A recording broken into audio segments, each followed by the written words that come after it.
Hello guys, welcome back to another lovely trading video. In this one we're going to be doing some in-depth stock analysis on Facebook, ticker FB. Now to start off, and something we don't always do, is starting off on a 3-year weekly chart. Reason for this is, as we can see, Facebook has pushed down so far lately. We wanted to get a longer term support because it's a blue chip stock and part of FANG. You can be more reliant on longer term ones, especially if we're looking more from an investment side and where we can see good support. And this is why we've had this 220 to kind of 205 area marked out. As we can see in the past, this has been resistance / support. So we knew that as Facebook kind of sold off, we would be expecting to see it get bought up between the 220 and the 205. So this was I believe both posted on the Discord and a video earlier this week or late last week. Now what we will do, as always, is find the gap fills, because we tend to use these as price targets, as they tend to be quite accurate and provide good sell opportunities. So right off the bat, and really the main gap we're going to be looking at is this kind of 323, which is where we gapped down before Facebook's earnings. We do have some other small ones here like 364, but we're most likely not going to be holding to those levels anyways. They're just so far out.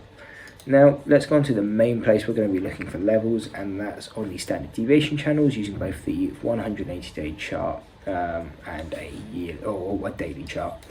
Now as we can see, again, our final support was kind of this 220 to 205. We would be a bit concerned if Facebook kind of broke below and kind of held below that 205. But until then, we're now kind of waiting for it to push back between the deviations. And so we can see we are expecting it relatively quickly to get above and start closing above 237 to 250. That's kind of where we expect it to kind of get above and start closing above relatively quickly, because this is the third deviation, and we know with the third deviation 99.7% of data will be within inside these third deviations. So we know again that Facebook should start moving within these bands relatively quickly. We saw it on Netflix, and now we should be seeing it on Facebook happen. Then where we're going to start seeing and maybe looking to move stops and or lock in small amount of profits.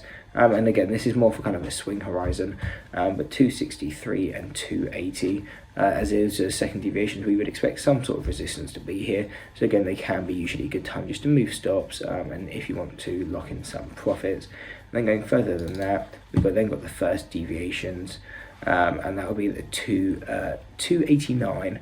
That's going to be the key one. And then where our most likely final target is going to be 312 to 314, because this is statistical mean on the 4 hour. And the reason we say this is our final target is we expect everything to reverse to its statistical mean. So once Facebook gets to that 314 statistical mean, we would kind of get out of the stock by then, because then it's a lot more of a gamble where it's going to go. Obviously if you're investing, then you're not looking at the more short-term horizon, but on a relatively short time frame, I'm thinking, you know, probably less than 3 months, that's kind of our price target on Facebook.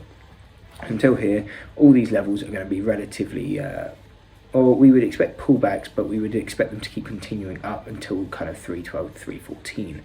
One thing to take into account as well is if you can be buying below these levels, they're considered relatively low risk. Obviously, buying below third deviation, so kind of where we are now, you are kind of considered an extreme discount, and that's why we personally been buying up shares kind of below this level.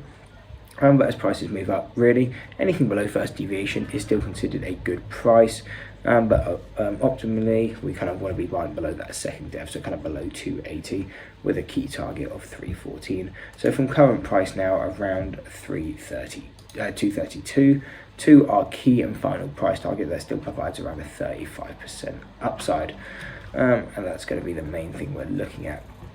So really that is a kind of a summary breakdown where we're looking for and our targets on Facebook.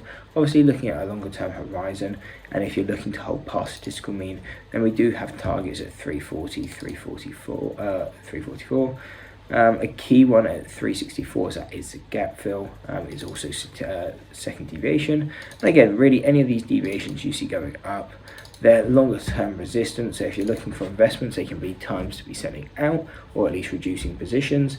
And again, if you're looking for very kind of high, I guess, long-term swings where you're looking to hold past statistical mean. Again, these can be levels, and again, as these are above statistical mean, so anywhere from kind of the 366 area, these are also levels where we wouldn't mind taking short positions, or selling maybe short or kind of selling calls or cash cover calls, whatever you kind of want to do, really. But these are the levels that we're looking at. So I hope you enjoyed the breakdown on Facebook. Hope to see you in the next one, and that's it. Peace. It only takes 4 or 5 seconds, we're about to fold. Yes, sinking or swimming.